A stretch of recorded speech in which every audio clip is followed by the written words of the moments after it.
Procházka. I'm just calling him Jiří because I don't want to butcher the man's name because that's just not right. It's the champion. He is the champion, for crying out loud. I can't disrespect the champion like that.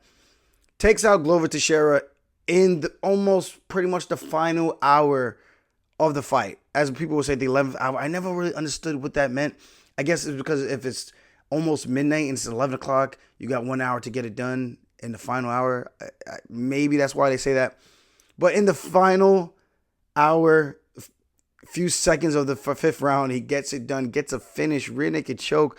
And it was kind of odd because not sure if Glover knew how much time was left, but he was obviously hurt. Both guys were obviously hurt really, really bad. Moments where it looked like both guys want to get each other out of there. And Jiří managed to be the guy who was last standing in a fight that I think he was losing overall.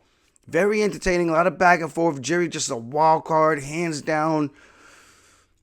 Man, he's fun to watch. But having Glover hurt like that, I think it allowed him to get that rear naked choke in that turtle position.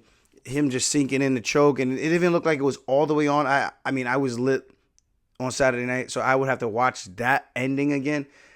But he got the rear naked choke. His arms were around his head, locked it up, squeezed. I don't even think he even had both hooks in, if I remember correctly.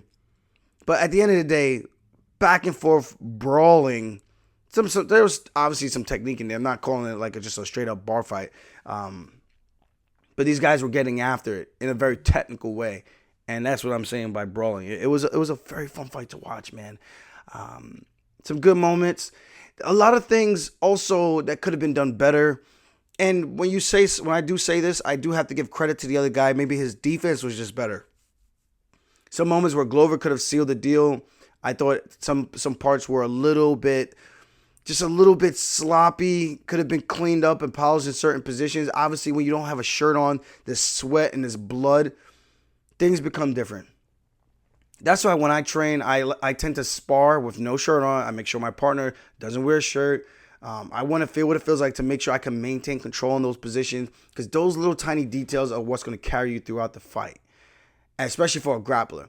Striking, okay, maybe not so much. You just need to make sure you have good foot placement, because the mats we spar on in the gym is not the same canvas and material that we fight in the octagon. Completely different material. One gets really, really slippery, and if you don't pour water on the canvas, you're going to lose a lot of traction on your feet, and for you to start kicking and stuff, if you're kick heavy, you could lose a lot of, you could get off balance relatively easy. So with that being said, I felt like Glover had moments in that fight where he was in control and it looked like he was about to get Jiří out of there. But then Jiří survives, catches a break with an opening, or time runs out. But Jiří fought tough. He stayed in it the entire time, came there to battle. Glover hurt him, I want to say, a couple of times. That's a fight I got to watch over as well. I did watch the Valentina fight over because I want to make sure when I talk about it, I actually remember it in the right state of mind. But that one, I mean, we know what the ending was definitive. It was a finish. The Valentina fight, a little bit more controversial because of the way the rounds were scored. That's a little different. But this one, Jiří is a savage. Now, one thing we talked about was Jon Jones, Daniel Cormier, both on top of the division. These two guys having the division on lockdown for years. The belt changes hand when Jon vacates, DC vacates. And it almost like the belt's playing a little bit of hot potato. And that's a good thing. And I think it just shows that how dominant those two guys were, that they just kept a stranglehold over the divisions when both were at the top. And now that they're both gone, the competition can now level out, where guys are that much closer in skill, where a small difference in the approach can cause the title to change hands. Now, albeit controversial fights with Daniel Cormier, Alexander Gustafsson, Jon Jones, Alexander Gustafsson as well. The first one, John Jones, Dominick Reyes. A lot of people thought Dominick Reyes won, and a lot of people thought Gus beat both those guys in that first appearance that he had with John and the one appearance he had with DC. And that's very fair to say because, honestly, when I scored it, I mean, I just thought the way that it would have been scored, I thought it would have went the other way, and that's being full transparency right there on the table. And I'm good friends with both of these guys. Let me not say good friends. I'm friends with both of these guys. Went to school with John Jones for a semester. Trained at his gym. So we have a mutual respect there, understanding of each other. So going back to what I'm saying is these guys were so dominant that no one else could even really sniff the belt, like, at all. And now John left, Dominick Reyes versus Blachowicz. I butchered these guys' names so bad. Blachowicz. I think it's Blachowicz. Knocks out Dominick Reyes, wins the belt. Defends the belt against Izzy. Goes to fight Glover Teixeira, loses the belt. Glover's first defense against Procházka, loses the belt. Now Jiří, a guy who I think is very, very good, and I think he's also the first Czech Republican champ in the UFC. So congrats to you guys, the Czech Republic. You guys deserve to big up yourself. But I think with his skill set, I think there's a lot of room for other guys to come in and take the belt from Jiří. And again, Jiří is such a wild card. He's tough. He's durable. But that style at that weight class where guys are just literally one shot away from putting your lights out, I don't know how long you can keep winning at the highest of the highest level. I'm not saying he can't do it. You could get on a hot streak and just keep finding that shot first before these other guys.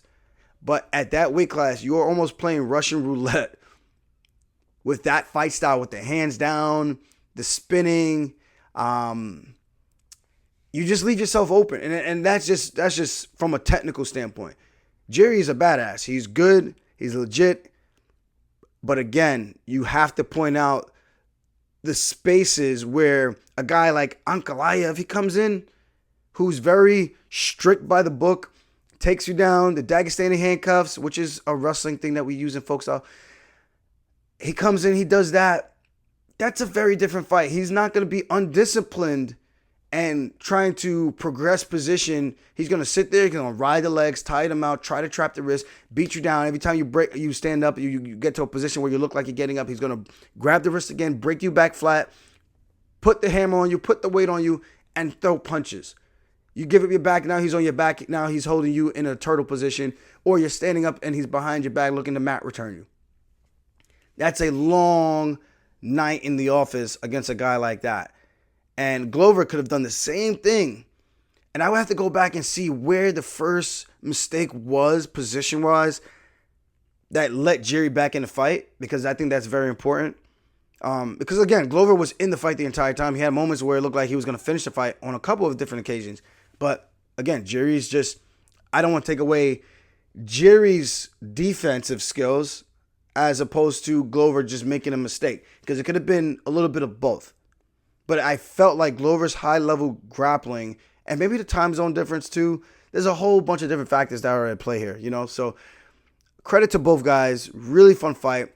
But I do think there is a dark horse waiting in the darkness, just looking for that opportunity to be next. And I think Jiří called out for Blachowicz. That's a fight that I think it's winnable. Or should I say more winnable than a fight with Ankalaev, who is, I don't want to say necessarily unknown, but he's a dark horse, not very known, but very dangerous. No one ever likes to fight that guy because there's not much to gain. But the Russians and the Dagestanis, they all know who Ankalaev is. That guy is a beast. And if you know Khabib, you see Ankalaev, similarities, styles, make fights, and I think if I'm the UFC, maybe I'm making the Blachowicz fight first before throwing in Ankalaev in there, because I do think he has a similar style to a DC and a John Jones. And I don't want to say much really like John Jones or DC. It's just different. He has the grappling awareness and IQ where if he takes you down, he can literally drown you with pressure. And he's a good striker as well. Look at his past few fights. The guy's been on a tear. So again, The 205 division has got some life in it now. Now that the Kings are no longer in that weight class. One retired, one going up to heavyweight. But it makes things very, very interesting. Very, very interesting.